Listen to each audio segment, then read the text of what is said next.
je m'avais toujours pas tenté de donner une définition à la chose. La sorcellerie, elle est donc le fait de se livrer à une pratique magique et qui est maléfique. Voilà. Donnant le sens, partant de ce sens, nous voyons que la sorcellerie découle donc, je dirais, émane donc du démon et du diable.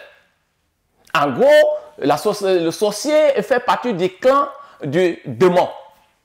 Un démon ne peut rien faire de bon. Il a toujours la duplicité, l'arrogance, l'orgueil. Et voyez, il devient donc rebelle quelque part de par sa conduite, sa manière de faire sa pratique. L'usurpation des faits, c'est ça. Et vous savez, le diable, le sorcier est comme le diable, est l'ange le plus beau et le premier serviteur de l'Éternel Dieu, et qui a donc voulu, par le pouvoir qu'il lui a octroyé, en lui donnant ce mandat-là, a voulu donc rivaliser avec lui, d'où il devient donc, il a été chassé. Et voilà, ne voulant pas donc rester seul, et voyant bien aussi comme le vol fait partie de sa détermination, alors, qu'est-ce qu'il fait donc?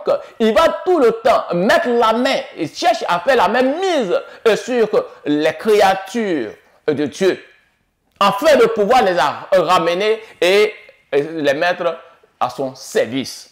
Aucun sorcier ne peut, sur cette terre-là, ne peut arranger. Et bien au contraire, c'est pour détruire.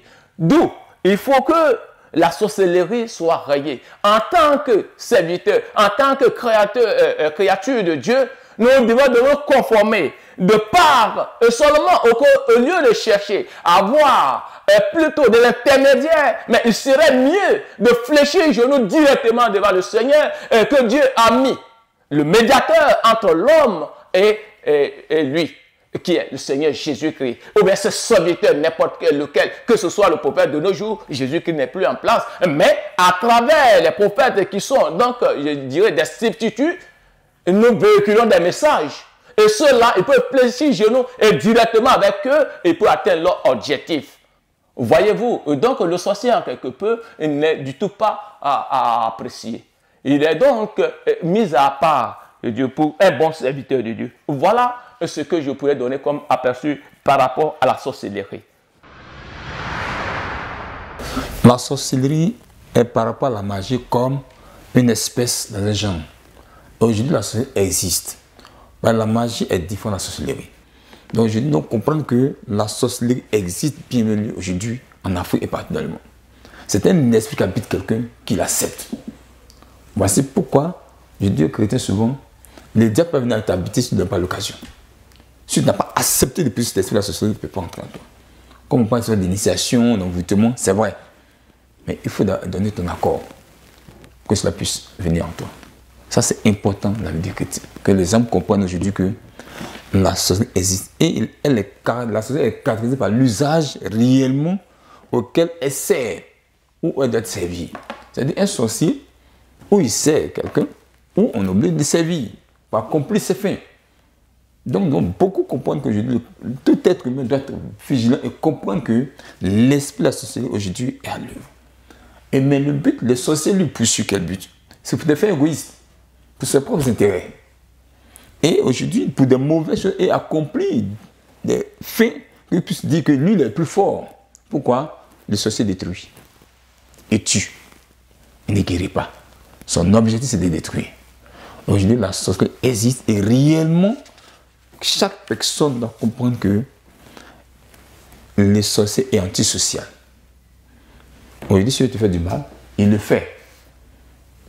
Et le truc, nous devons comprendre qu'aujourd'hui, pour vaincre un sorcier, parce que c'est vrai qu'il existe, mais on a le pouvoir de les détruire. Donc, le sorcier respecte celui qui a Jésus-Christ et qui a la foi en Dieu. Parce que tu peux avoir Christ et ne pas avoir la foi en lui, en Dieu. Parce que le sorcier lui croit, j'explique bien, le sorcier croit à ce qu'il fait. C'est qu'en insistant, il va réussir. Mais en mettant il croit ce qu'il fait, en mettant il tremble. Parce que les démons croient en Dieu, mais ils tremblent. Donc l'esprit de la sorcellerie aujourd'hui existe aujourd'hui et possède beaucoup de personnes qui acceptent vraiment dans sa vie. Et voici pour les chrétiens, On peut avoir la sorcellerie par l'envoûtement, par des sorts qu'on nous jette. On peut liguer un héritage, c'est que tu as un grand-père qui est sorcier, il peut te donner l'héritage. Pour combattre la sorcellerie, nous comprenons les hommes venus sur 18, nous avons la foi en Dieu. Accepte Jésus comme ton Seigneur Sauveur. De deux fois la foi que Dieu est capable de vaincre la sorcellerie quand tu crois en lui. Et troisième, tu as donné le pouvoir de marcher sur les serpents et les scorpions et sur toutes les puissances et rien ne pourra te nuire. Donc c'est vrai qu'ils existent en même temps. Toi qui as accepté Jésus-Christ comme Seigneur Sauveur, tu peux vaincre la sorcellerie. Parce que Christ dit, il donne force et pouvoir sur tous les démons.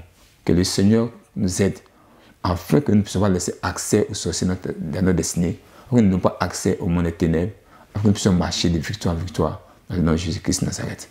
Amen. En Afrique noire, jusqu'à aujourd'hui, la sorcellerie, chaque fois qu'il y a décès, refait surface. Qu'est-ce que c'est que la sorcellerie? La sorcellerie, c'est ce mal-là qu'utilisent les démoniaques pour nuire aux innocentes personnes. En islam, il y a deux sortes de sorcellerie. Il y a la sorcellerie blanche. La sorcellerie blanche et il y a la sorcellerie noire. Ou bien si vous voulez, la magie blanche et la magie noire. Le sorcier, il est à l'épreuve. Toi, la victime, tu es à l'épreuve aussi. Donc, la magie blanche ou bien la sorcellerie blanche, c'est la jalousie, c'est l'envie. C'est ce mal-là, cette haine qui est dans le cœur de leurs adeptes à l'endroit des autres. La magie noire, la sorcellerie noire, c'est cette sorcellerie à travers laquelle on pactise avec le diable pour pouvoir nuire à nos prochains. On accepte de se prosterner aux pieds d'Iblis pour obtenir un pouvoir quelconque. Et ce pouvoir-là, c'est un pouvoir démoniaque. Allah subhanahu wa ta'ala dans le Coran nous enseigne le début de l'apparition de la sorcellerie sur cette terre. Depuis l'époque du prophète Moussa alayhi salam. Et à l'époque des deux anges qui sont appelés dans le Coran, dans la sourate 2, verset 102, Haruta wa Maruta, ces deux anges qui sont descendus avec la sorcellerie, mais c'était pour mettre les hommes à l'épreuve, les tester. Et eux-mêmes disaient aux gens, Innama nahnu fitnatun fala takfur. Nous sommes une tentation, donc refuse d'être mécréant. Les hommes se sont adonnés à la pratique de cette sorcellerie-là, habités par la jalousie, animés par la méchanceté pour pouvoir nuire aux autres. Les savants nous disent que la peine pour tout sorcier, si jamais il est avéré que ce dernier-là est en pratique de la sorcellerie, si c'est la sorcellerie blanche, alors il doit être condamné, mais d'une peine minimale, voire à quelques coups de fouet.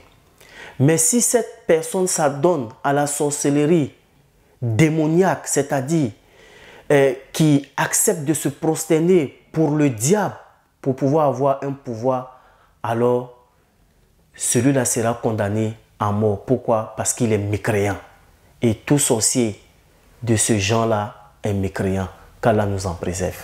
Il y a la sorcellerie blanche, la sorcellerie noire, la sorcellerie africaine et égyptienne, toutes sortes de sorcelleries. Mais je viens vous rappeler que pour ceux qui sont encore ignorants, qui croient que ça, c'est du n'importe quoi, ça n'existe pas, ça existe même dans la Bible.